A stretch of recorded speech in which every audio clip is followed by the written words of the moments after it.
सभी लर्नर्स का Tera mathematics के ऑनलाइन प्लेटफॉर्म में स्वागत है।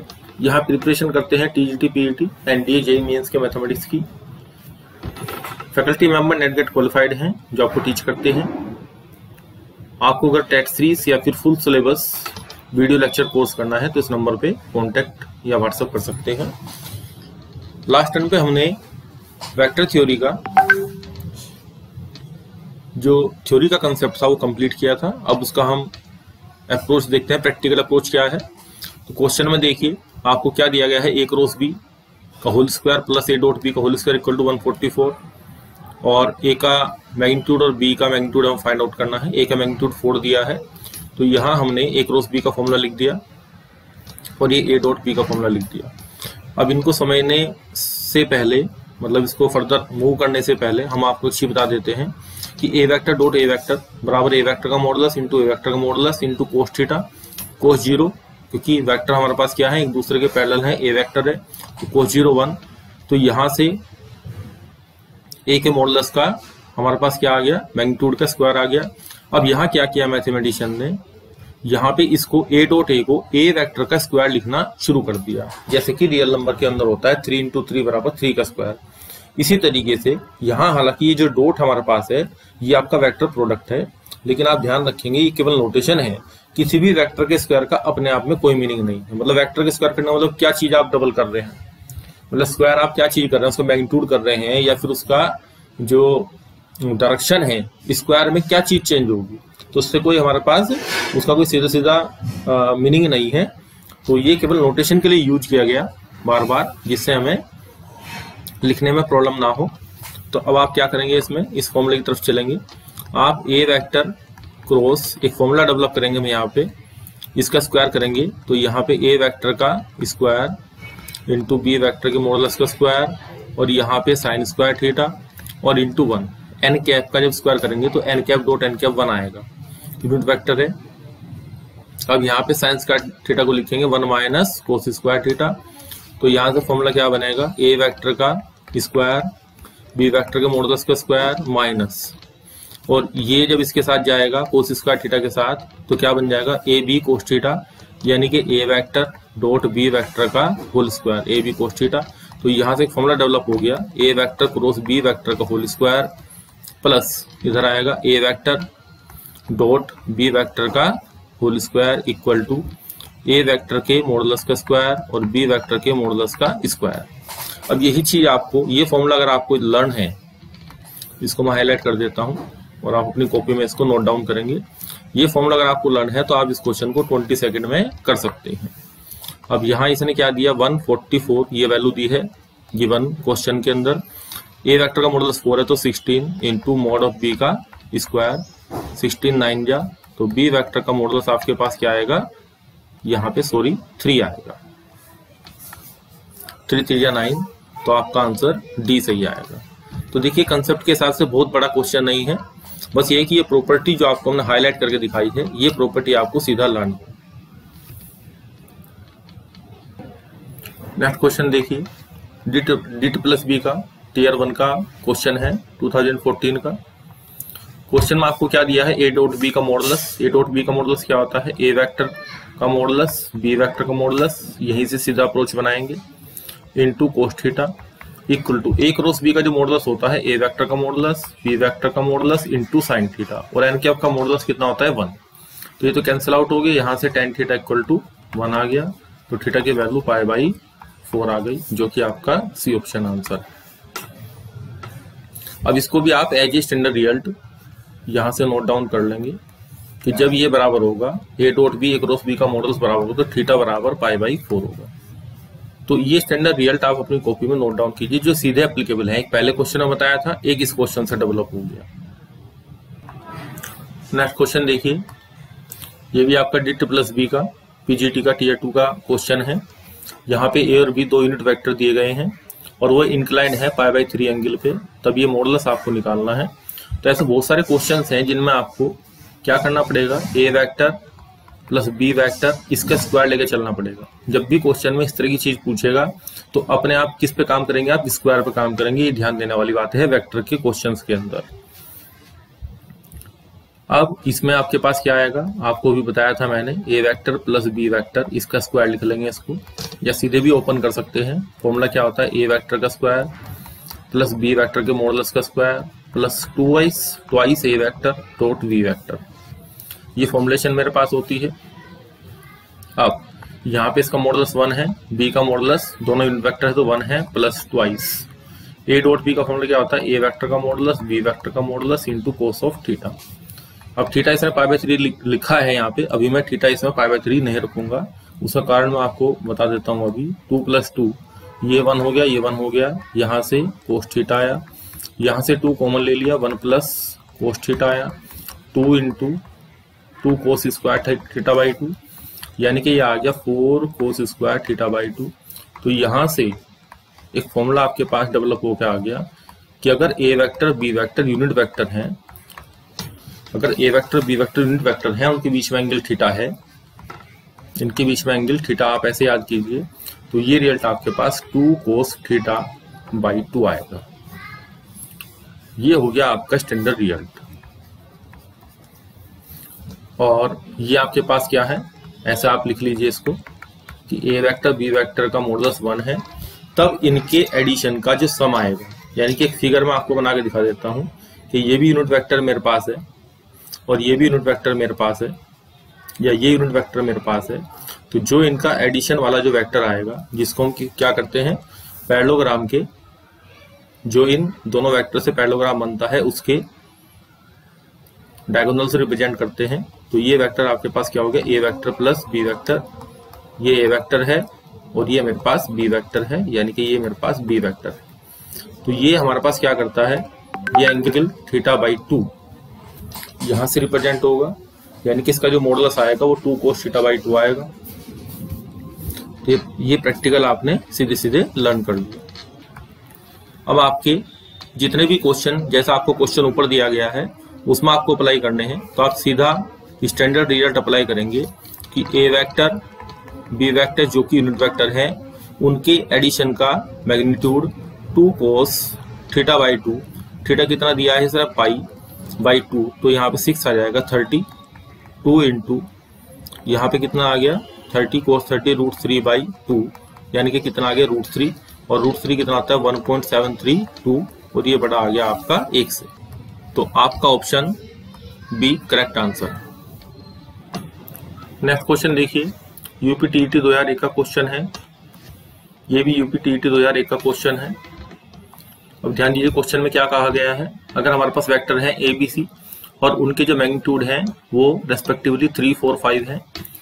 अब जो ए बी सी वेक्टर आपको दिए गए हैं, ये vector B plus C plus A plus B के क्रमशः यानी कि रेस्पेक्टिवली लंबवत हो, यानी कि परपेंडिकुलर हो। तो आपको ए प्लस बी प्लस सी का परिमाण निकालना है, मैग्नीट्यूड निकालना है, यानी कि क्वेश्चन में आपको A vector plus B vector plus C vector, इसका आपको मैग्नीट्यूड फाइंड आउट करना है। मैंने आपको भी एक टेक्निक बताई थी कि जब भी हमें सिंगल कोई वेक्टर आपको पूछेगा ए प्लस बी प्लस सी, तो हम इसका स्क्वायर लेके चलेंगे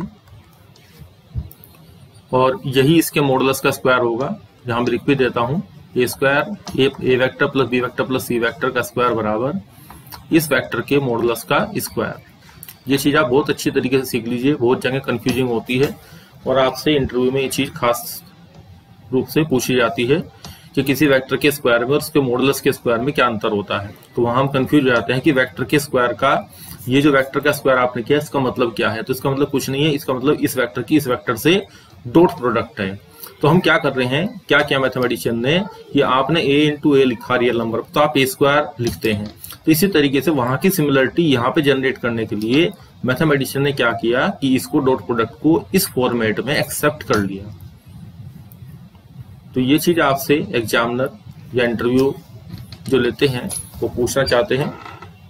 अब देखिए A plus B plus C का होल स्क्वायर कैसे खुलेगा, ए वेक्टर के मॉडुलस का स्क्वायर प्लस बी वेक्टर के मॉडुलस का स्क्वायर प्लस सी वेक्टर के मॉडुलस का स्क्वायर प्लस, अब ट्वाइस क्या आएगा, A vector dot B vector plus B vector dot C vector plus C vector dot A vector.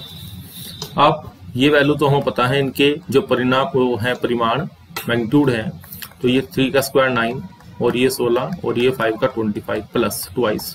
अब ये वैल्यू आपको देखनी है, अब यहाँ क्या कहा गया आपको कि ए वेक्टर, क्वेश्चन में क्या दिया गया है, ए वेक्टर परपेंडिकुलर है किसके, B vector plus C vector के, और दूसरा दिया गया है बी वेक्टर सी प्लस ए वेक्टर के क्या है, परपेंडिकुलर। तीसरा दिया है सी वेक्टर परपेंडिकुलर है ए वेक्टर प्लस बी वेक्टर की। तो यहाँ पे जब बी प्लस सी, आप ध्यान दीजिए कि अगर कोई वेक्टर, ये बी वेक्टर है और ये सी वेक्टर है, और इनका एडिशन हमने कहाँ निकाल लिया, यहाँ एडिशन एक वेक्टर निकाल लिया, और ये इसके परपेंडिकुलर है। जब ये इसके परपेंडिकुलर है तो इसके भी परपेंडिकुलर होगा, इसके भी परपेंडिकुलर होगा, यानी कि ए वेक्टर डॉट बी भी जीरो होगा, ए डॉट सी भी जीरो होगा, इसी तरीके से तीनों जीरो हो जाएंगे, तो ये भी जीरो, ये भी जीरो और ये भी जीरो। तो यहां से आपका शॉर्ट कंसेप्ट हो गया। अदरवाइज बुक में क्या दिया गया है, पहले डॉट प्रोडक्ट करके इनको एडिशन करके सबको, तब इसका रिजल्ट जीरो निकाला गया है। ये हमने प्रैक्टिकली देख लिया। तो हमारे पास कितना रिजल्ट आ गया इसका, ये आ गया आपके पास 50। तो यहां से A vector plus B vector plus C vector, इसका जो मॉडुलस है कितना आ गया, 5√2, जो कि आपका ए ऑप्शन आंसर है। अब ये क्वेश्चन भी आपका इसी तरह का क्वेश्चन है, इसलिए मैंने इसको इसके साथ रखा कि ये तीनों इकाई सदिश हैं, यानी कि यूनिट वेक्टर हैं, और ये आपको करना है। तो आप squaring on the both side करें, तो आपके पास क्या आएगा, A cap plus B cap plus C cap का इसका होल स्क्वायर बराबर 0। यहाँ पे जो 0 आपके पास है ये स्केलर आएगा, ये चीज का ध्यान रखेंगे। यहाँ पे ये वेक्टर है, ये इसने इसको डार्क भी किया है। तो ए वेक्टर का मॉडुलस का square 1 plus 1 plus 1 plus twice A cap dot B cap, जो मुझे रिक्वायर्ड निकालना है, B cap dot C cap और C dot A cap equal to 0। तो यहाँ से इसकी वैल्यू जो अल्फा मुझे निकालनी है, अल्फा की वैल्यू कितनी आएगी, -3/2। यह आपका ए ऑप्शन आंसर हुआ। अब आप एक चीज ध्यान रखेंगे कि ये जो रिजल्ट आपका सामने आया है, इसको स्टैंडर्ड रिजल्ट की तरीके से नोट करें कि अगर ए बी सी आपके यूनिट वेक्टर हैं, लिख लें इस रिजल्ट को, और A cap plus B cap plus C cap बराबर कितना है, 0 है, तब A dot plus B, A cap dot B cap plus B cap dot C cap plus C cap dot A cap, इसकी वैल्यू आपकी -3/2 आएगी। ये क्वेश्चंस को करने में सीधे यूज में आएगा। नेक्स्ट क्वेश्चन देखिए, ये क्वेश्चन भी आपके पास सेम है जो हमने अभी कराया था आपको, जिसमें कि आपका रिजल्ट कितना आया था, √3 आया था, और वो 1 से बड़ा आया था। लेकिन यहाँ पे एक चीज एक्स्ट्रा और है कि यहाँ पे इसने a माइनस बी पे भी काम किया है। तो मैंने आपको ये बताया था अभी कि अगर ये ए कैप लिख देता हूँ उसको, ए कैप और बी कैप यूनिट वेक्टर हैं, तो इसकी जो वैल्यू आपके पास आई थी वो आई थी 2 cos θ/2। एक रिजल्ट तो आपने ये याद करना है। अब एक रिजल्ट में फाइंड आउट करके दिखाता हूँ, ए वेक्टर माइनस बी वेक्टर या ए कैप और बी कैप का होल स्क्वायर निकाल लेता हूँ यहाँ से, A cap minus B cap का होल स्क्वायर। तो सेम वही होगा, आपको भी बताया था, A cap minus B cap का स्क्वायर। कोई कंफ्यूजन नहीं होना चाहिए यहाँ पे। यहाँ 1 + 1, पहले वेक्टर का स्क्वायर फिर दूसरे वेक्टर का स्क्वायर माइनस ट्वाइस पहले वेक्टर का मॉडुलस दूसरे वेक्टर का modulus into cos of theta. Similar result आएगा जैसा आपने ऊपर लिखा है। तो A cap minus B cap का होल स्क्वायर इक्वल टू, तो 2 बाहर आ जाएगा और 1 - 2 साइन स्क्वायर थीटा कितना बन जाएगा यहाँ पे। तो यहाँ पे 2 को बनाने के बाद यहाँ पे 1 - cos थीटा 2 साइन स्क्वायर थीटा/2। तो यहाँ से जब squaring on the both side हटाएंगे तो यहाँ से वैल्यू कितनी आएगी आपके पास 2 sin θ/2। तो देखिए 2 रिजल्ट मैंने आपको सिखा दिए हैं, इनको ध्यान से देखिए, क्योंकि बुक में इनको स्टैंडर्ड रिजल्ट के तरीके से कभी यूज नहीं किया गया, ना ही कहीं पे लिखा हुआ है, तो हम इनको सीधा लर्न करेंगे। अगर ए कैप मतलब 2 यूनिट वेक्टर हैं तो उनके सम का जो मॉडुलस आएगा वो 2 cos θ/2, थीटा उनके बीच का एंगल है।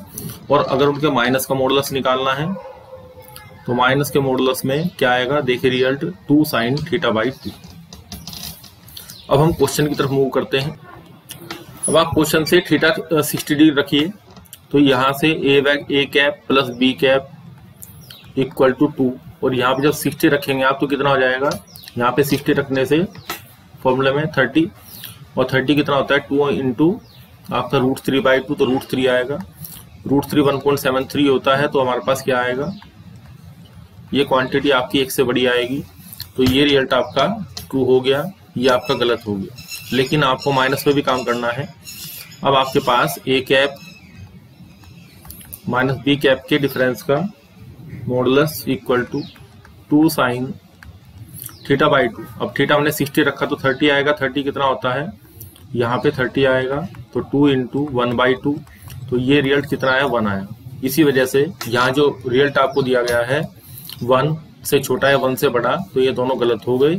तो इसको अब आप इसको भी रन कर लेंगे, जो हमने दूसरा रिजल्ट आपको सिखाया है। क्वेश्चन इन्हीं के बेस पे आता है, दोनों के बेस पे। नेक्स्ट क्वेश्चन देखिए, इंपॉर्टेंट क्वेश्चन है, यूपी पीजीटी 2013 का क्वेश्चन है। क्वेश्चन में आपको क्या दिया है, ये A cross B cross C है, आपका वेक्टर ट्रिपल प्रोडक्ट। इसके लिए फॉर्मूला क्या बताया था, पहले A दूर वाले वेक्टर के साथ जाएगा, A vector dot C vector, फिर बाहर आएगा B वेक्टर माइनस, फिर ये A अपने ब्रैकेट में पास वाले वेक्टर के पास जाएगा। प्रैक्टिकल थोड़ा सा माइंड में रखें, और इक्वल टू इसने दिया है हाफ ऑफ B वेक्टर।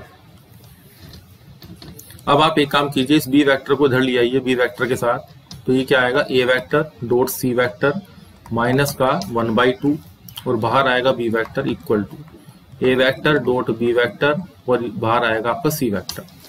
अब देखिए आपके पास जो इसने दिया है क्वेश्चन के अंदर, A vector B vector C vector, ये तीनों इकाई सदिश हैं, यानी कि A वेक्टर और B वेक्टर और C vector. A vector, B vector और C वेक्टर, इन तीनों का मॉडुलस कितना है, 1 है। अब ये यूनिट वेक्टर है, ये भी यूनिट वेक्टर है, लेकिन यहाँ पे जो आपके कोएफिशिएंट हैं वो किस तरीके के हैं, इनको देखना है हमें।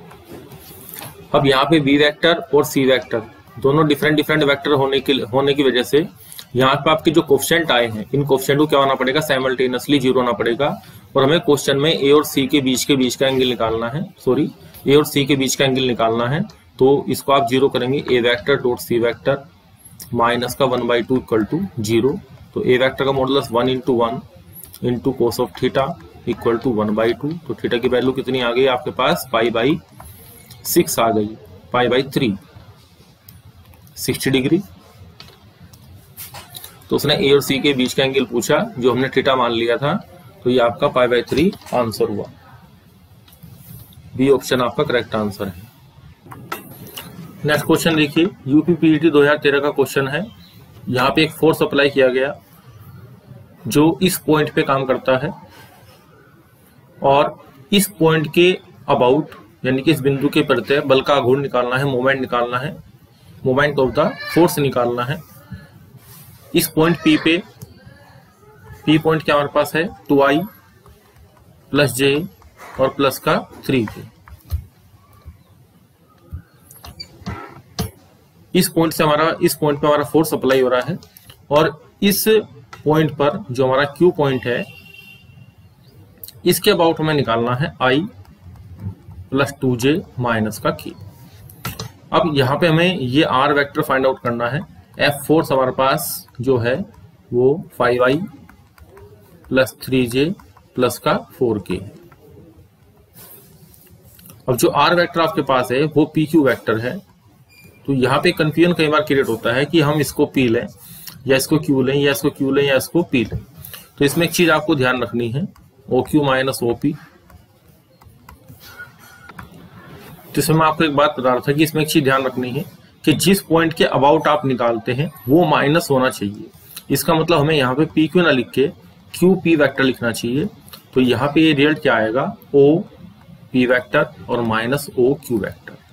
अब इस कंफ्यूजन को खत्म करने के लिए इसको हम PQ लिखे हैं, QP लिखे हैं, बस आप सीधे याद रखेंगे कि जिस पॉइंट से हमारा फोर्स होके जाता है, तो इस पॉइंट से होके जा रहा है, क्वेश्चन पे ध्यान दीजिए। तो यहाँ पर रखना है आपको 2i प्लस j और प्लस 3k, क्योंकि पेपर में जो आपके आंसर आएंगे उनमें केवल एक माइनस का भी डिफरेंस होता है बहुत सारे क्वेश्चंस के अंदर। यहाँ पे तो इसने ऑप्शंस में ये चीजें अलग अलग दी हैं, तो यहाँ कंफ्यूजन क्रिएट नहीं हो रहा। अगर इस ऑप्शन को मैं सी ऑप्शन को, सी हमारे पास जो आंसर है इसमें ए आंसर को देखिए, यहाँ माइनस और इसको माइनस कर देता हूँ।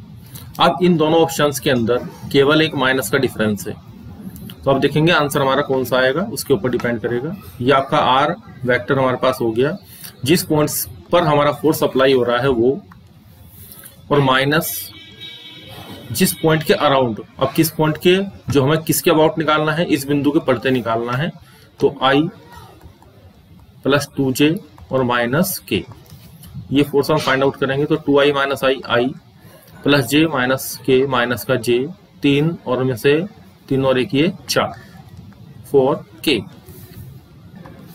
अब जो मोमेंट निकालते हैं उसका फॉर्मूला क्या होता है, मोमेंट ऑफ फोर्स निकालना है तो r क्रॉस f होता है। तो इन दोनों का हम क्या निकालेंगे, क्रॉस प्रोडक्ट i j के। तो ये जो हमारे पास आंसर आएगा, ये आपका आंसर आएगा 8 माइनस का 2i प्लस का 2j और प्लस का k। ये आंसर हमारे पास आएगा, जो कि आपके पास सी ऑप्शन में है। अगर ए ऑप्शन में आपका निगेटिव से मल्टीप्लाई हो रही है तो ये कंफ्यूजन होता है कि हमारा जो हमने फॉर्मूला लिखा है उसमें f क्रॉस r लिख दिया, या इस पॉइंट की लोकेशन हमने चेंज कर दी, इसको आगे पीछे कर दिया, या यहाँ पे हमने फॉर्मूला गलती से f क्रॉस r लगा दिया, तो हमारा क्वेश्चन गलत हो जाता है। बहुत ही आसान क्वेश्चन है, ज्यादा मुश्किल नहीं है, केवल छोटा सा फॉर्मूला क्रॉस प्रोडक्ट का यूज आ रहा है, लेकिन कुछ चीजें ध्यान रखने की है जो मैंने आपको बता दी है। मतलब ये कॉमन एरर की क्वेश्चन है। अब नेक्स्ट क्वेश्चन देखिए, यूपी का एलटी का 2018 का क्वेश्चन है। आपको सी क्रॉस ए क्रॉस बी पूछा है इसने। तो सबसे पहले ऐसे वेक्टर के अंदर आप इसको डी मान लीजिए, d vector cross a vector cross B vector. थोड़ा सा लिखने में इजी हो जाता है, ये हम इसकी बता रहे हैं आपको सब्जेक्टिव अप्रोच। तो डी वेक्टर को बी वेक्टर के साथ, फिर डी वेक्टर को ए वेक्टर के साथ, इस तरीके से आप क्या करेंगे, ऑपरेट करेंगे। फिर डी की वैल्यू इसके अंदर पुट कर देंगे, कैसे, D vector dot B vector, बाहर आपका A vector minus D vector dot A vector, और फिर आपका बी वेक्टर। अब डी वेक्टर को आप रख दीजिए, ये क्या है, D vector C cross A, A B C, B C A और सी ए बी। तो यहाँ पे आप सी क्रॉस ए रखेंगे तो ये सी ए बी का स्केलर ट्रिपल प्रोडक्ट बन जाएगा, और यहाँ पे सी क्रॉस ए का डॉट प्रोडक्ट ए के साथ, तो वहां पे ये वैल्यू हो जाएगी 0। तो हमारा आंसर क्या आ गया, सी ए बी। देखिए ऑप्शन में देखिए, सी ए बी, और सी ए बी सी के इक्वल होता है। तो यहाँ हमारा जो आंसर है 23rd क्वेश्चन का, तो ये आपका आंसर डी ऑप्शन आपका आंसर हो गया। अब ऐसे क्वेश्चन में या इस तरह की जो और क्वेश्चंस हैं उनके अंदर एक ऑब्जेक्टिव अप्रोच आपके पास होनी चाहिए।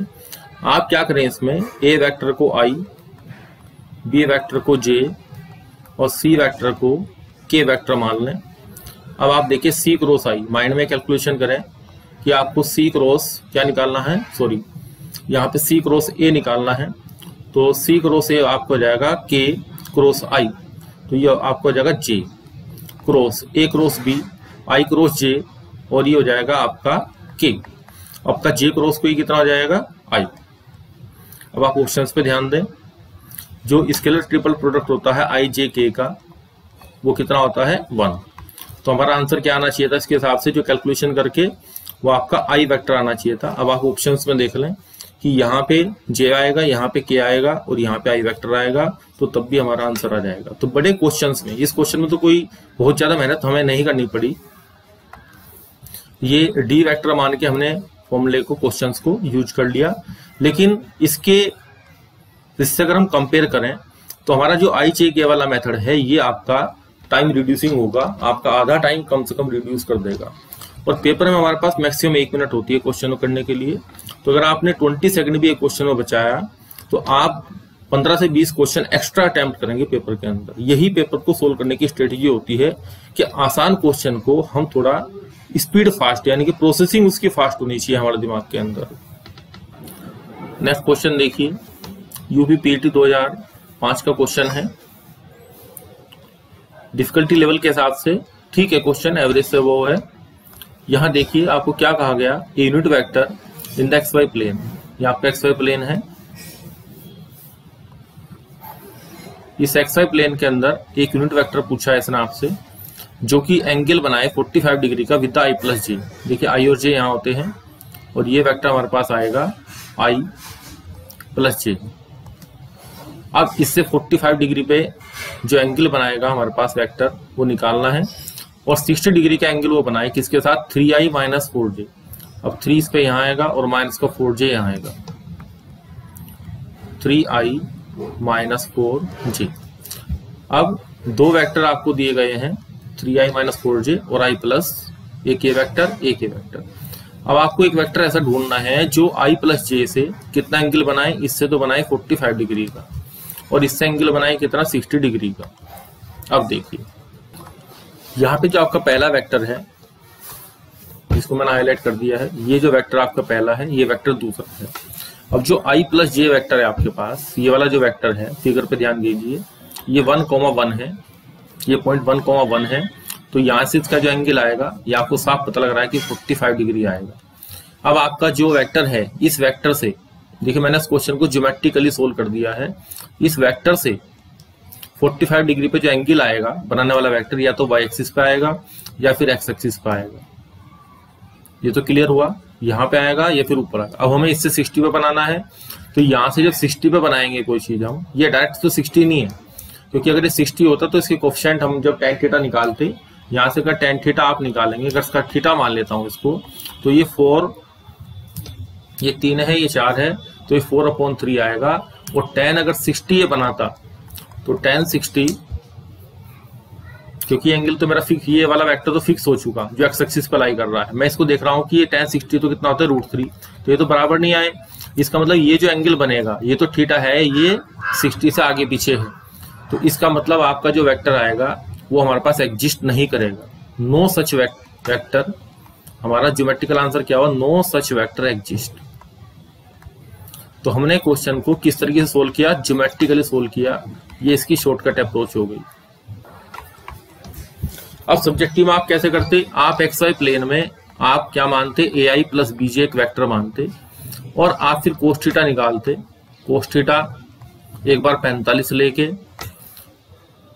इसको इसके साथ लेंगे I प्लस जे के साथ, जैसे आपकी बुक में सोल्व किया हुआ है।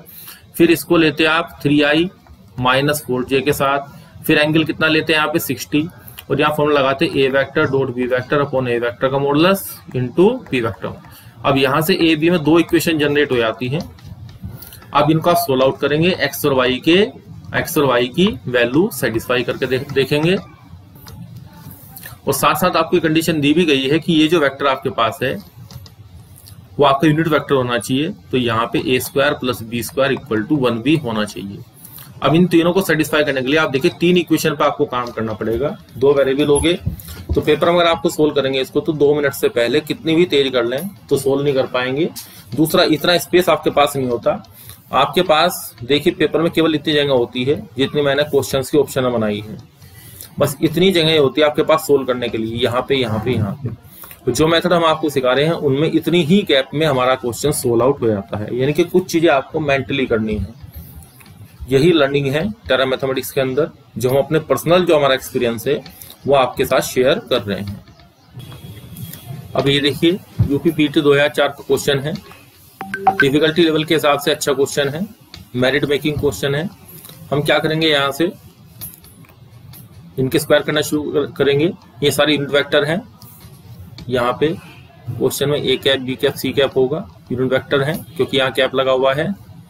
अब क्या होगा आपके पास 1 + 1 minus twice a vector dot b vector plus 1 + 1 plus twice b vector b cap dot c cap, sorry minus आएगा, plus 1 + 1 minus twice c cap dot a cap. ये बराबर कितना आ गया, 2 और 2 4 और ये 2 6, -2 कॉमन आ जाएगा, a cap dot b cap plus b cap dot c cap plus c cap dot a cap. अब इसकी वैल्यू आपको देखनी है, ये कह रहा किससे एक्सीड नहीं होना चाहिए। अब आपको पता है कि a vector plus b vector plus c vector, ये वेक्टर का स्क्वायर, ये सारा हम सब्जेक्टिव मेथड आपको अप्लाई करके दिखा रहे हैं। इसका स्क्वायर क्या होता है, > 0।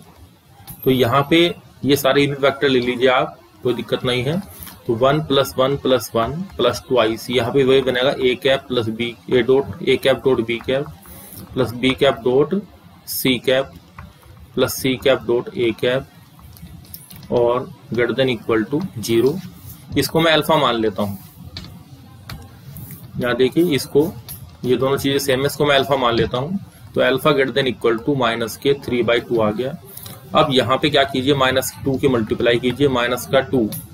अब यहाँ माइनस की मल्टीप्लाई करने से क्या होगा, इसमें इनइक्वलिटी चेंज हो जाएगी। फिर यहाँ 6 ऐड हो रहा है, 6 - 2 alpha less than equal to 6 + 3 9, यानी कि जो हमें फाइंड आउट करना था उसकी मैक्सिमम वैल्यू कितनी हुई, मैक्सिमम वैल्यू इक्वल टू कितनी हो गई, 9। तो 9 हमारा करेक्ट आंसर है। अब देखिए ऑब्जेक्टिव अप्रोच किस तरीके से काम करती है। सब्जेक्टिव अप्रोच आपका कितना बड़ा मेथड था जो कि आपकी बुक्स में सोल्व हुआ है। मैं यहाँ पे क्या करता हूँ, ए कैप बी कैप, इनको ए कैप को आई, बी कैप को जे और सी कैप को के ले लेता हूँ।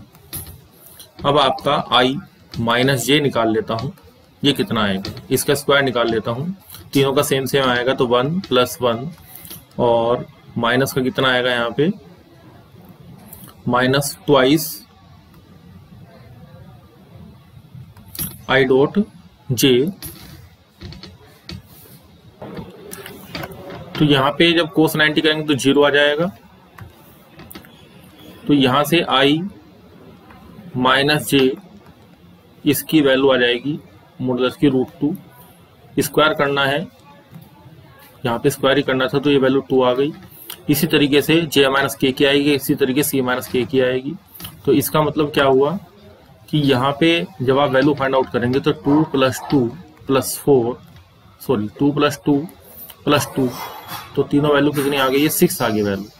तो यहाँ पे अब एक चीज आ गई आपके पास कि ये वैल्यू 6 आ रही है, तो अभी कंफर्मेशन हमारे पास नहीं आई।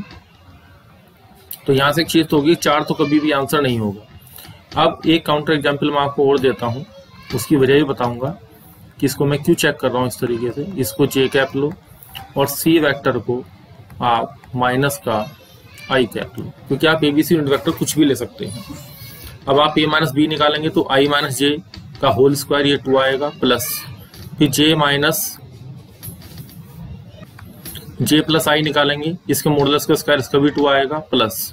अब तीसरे वाले में ध्यान दीजिए, जब आप c - a करेंगे तो -i और -i, तो ये आपके पास आ जाएगा 2i और 2i का आपके पास स्क्वायर आएगा 4, तो 4 और 2 6 और 2 8। तो देखिए यहाँ पे हमने काउंटर एग्जाम्पल थोड़ा सा चेंज किया तो हमारा आंसर कितना है, 8 आया। इसका मतलब 6 की जो पॉसिबिलिटी थी ये हमारे पास फेल हो गई। अब आपको अगर ऑप्शनल आंसर देना है, अगर आपको सब्जेक्टिव अप्रोच नहीं आती है और ऑब्जेक्टिव अप्रोच पर काम करना है, तो कम से कम गलत आंसर देने की पॉसिबिलिटी जो है हम उससे बच जाएंगे। तो इस तरीके से कुछ काउंटर एग्जाम्पल पे काम करके आप 1 मिनट में कुछ ऑप्शन डिस्कार्ड कर सकते हैं। ये भी एक शॉर्टकट टेक्निक के अंदर ही आता है, क्योंकि मान लिया आपने एक आईडीए से लगभग 20 क्वेश्चन किए और 20 ऑप्शन में आपने ऑप्शन डिस्कार्डिंग मेथड से क्वेश्चन सोल्व किया, तो आपकी 50% प्रोबेबिलिटी हो गई कि आपके आंसर क्या आएंगे, सही मैच होंगे, क्योंकि आपने बिल्कुल गलत वाले 2 ऑप्शन वहां से हटा दिए। तो इन चीजों का आप यूज करें पेपर अटेम्प्टिंग में, और घर बैठ के जब आप कोई भी प्रैक्टिस सेट सोल्व करते हैं, जैसे हम आपको देते हैं, तो उन प्रैक्टिस सेट के अंदर इन चीजों का कोऑपरेट करके देखा करें, जिससे फाइनल पेपर में आपको वहां पे हिट एंड ट्रायल ना करना पड़े। हमारे माइंड में तो दोनों चीजें होती हैं जो मैं आपको दिखा रहा हूँ, सब्जेक्टिव अप्रोच भी है और आपको ऑब्जेक्टिव भी मैंने दिखा दी है। नेक्स्ट क्वेश्चन देखिए, यूपीपीईटी 2004 का क्वेश्चन है। क्वेश्चन देखिए क्या दिया गया। अब यहाँ पे आपको ए वेक्टर, बी वेक्टर और सी वेक्टर, ये आपके ट्राइंगल है ए बी और सी। तो बी सी से आपका ए वेक्टर दिखाया गया है और सी ए से आपका बी वेक्टर दिखाया गया है और ए बी से आपका सी वेक्टर दिखाया गया है। अब आप देखिए यहाँ पे आपको एक लॉ पढ़ाना है, ट्राइंगल लॉ ऑफ एडिशन, जो कि बहुत ही इंपॉर्टेंट है। पैरेललोग्राम लॉ ऑफ वेक्टर्स तो हमने पढ़ा दिया था आपको वेक्टर का। ट्रायंगल ऑफ एडिशन देखिए कि अगर हम किसी ट्रायंगल में, ट्रायंगल की जो हम रेस्पेक्टिवली जो साइड्स लेते हैं, इनकी साइड से हम ए वेक्टर, बी वेक्टर और सी वेक्टर को ऑर्डर में रिप्रेजेंट करते हैं। ऑर्डर का मतलब है यहां से इधर से बी से सी पे गए, सी से ए पे गए और ए से बी पे गए। मतलब जहां से हमने स्टार्ट किया था आपको घूम के वापस कहाँ आना है, वहीं पे आना है। तब क्या होगा, तब ए बी सी के बीच में क्या रिजल्ट आएगा वो आपको देखना है। अब आप देखिए कि यहां से बी से स्टार्ट किया तो हम ए पे गए, ए वेक्टर प्लस फिर यहां से बी पे गए, तो फाइनली हमारा मूवमेंट कहाँ हुआ, ए से बी से ए पे। तो यह क्या आना चाहिए, बी ए वेक्टर, जबकि ए बी वेक्टर मेरे पास क्या है, सी वेक्टर है। तो इसकी डायरेक्शन चेंज करेंगे तो माइनस का सी वेक्टर, तो यहां से एक रियल डेवलप हुआ A vector plus B vector plus C vector बराबर 0 वेक्टर। अब ये है ट्रायंगल लॉ ऑफ एडिशन, इसको मैंने हाईलाइट कर दिया है, आप नोट डाउन करेंगे, इंटरव्यू में बहुत ज्यादा पूछा जाता है। इसमें आपको क्या कहना है कि अगर किसी ट्रायंगल के अंदर जो वेक्टर्स हैं उनको साइड्स के अकॉर्डिंग ऑर्डर में लिया जाता है, तो तीनों वेक्टर का जो सम होता है साइक्लिक ऑर्डर में लेने से तीनों वेक्टर का वेक्टर सम कितना आता है, 0 वेक्टर आता है। बस इसी कंसेप्ट से इसी क्वेश्चन की ओरिजिनेट है कि अब आप देखिए ए वेक्टर, और एक चीज हमें पता लगती है बाकी चीजें इंप्लाई होनी शुरू हो जाएंगी। अब आप ए वेक्टर से क्रॉस प्रोडक्ट कर दीजिए। अब ऑप्शन पर ध्यान दीजिए इसमें कि यहाँ पे a dot b, b dot c dot a 0 दिया है, ऐसा पॉसिबल नहीं है क्योंकि a plus B plus c 0 आ रहा है। अब ये डॉट प्रोडक्ट आ रही है इस तरीके से, यहाँ क्रॉस दिया है इसने, यहाँ एडिशन लगा दिया, कुछ इस तरह की चीजें दी हैं। अब आप यहाँ पे क्रॉस करोगे plus B vector plus C vector और यहाँ पे आ जाएगा 0 वेक्टर। अब ए का ए के साथ क्रॉस क्या करेंगे, साइन 0 0 होता है, तो ये आएगा ए क्रॉस बी प्लस ए क्रॉस सी बराबर 0 वेक्टर। अब आप इसको थोड़ा सोल्व करेंगे, ए क्रॉस बी उधर जाके बराबर के उधर जाके आपका ए क्रॉस सी माइनस आ जाएगा, तो ये सी क्रॉस ए। अब आपने ए से क्रॉस मल्टीप्लाई किया तो आपके पास आया A cross B, B option पे ध्यान दीजिए, A cross B equal to C cross A. जब आप बी से मल्टीप्लाई करेंगे तो बी क्रॉस सी भी आ जाएगा, क्योंकि सिमिलर रिजल्ट आने हैं, तो यही हमारा करेक्ट आंसर है। अब इस क्वेश्चन को आप स्टैंडर्ड रिजल्ट की तरीके से अपनी कॉपी में नोट डाउन कर लें। तो जो चीजें मेन में सिखाने की थी वो मैंने आपको इस लेक्चर के अंदर सिखा दी है। Thank you very much.